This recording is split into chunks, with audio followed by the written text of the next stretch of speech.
একদিন একটি ছেলে স্কুল থেকে জঙ্গলের রাস্তার মধ্য দিয়ে বাড়ি ফিরছিল। তখনই তার সামনে একটি বাঘ চলে আসে, আর বাঘটি ছেলেটিকে বলে, আরে পিটকে ছেলে, কে তুই?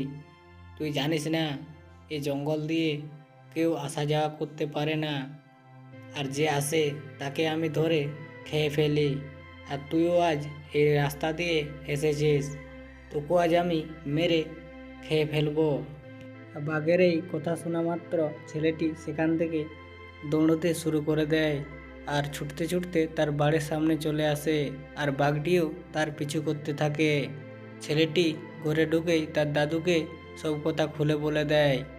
দাদু এসব কথা শুনে তার ম্যাজিক লাঠি নিয়ে বাইরে বেরিয়ে আসে, আর তার ম্যাজিক লাঠিটাকে দাদু বলে, লাঠি লাগতো দেখি। তখনই ম্যাজিক লাঠিটা বাঘটিকে মেরে মেরে সেখান থেকে তাড়িয়ে দেয়, আর এভাবে ছেলেটিকে তার দাদু বাঁচিয়ে নেয়।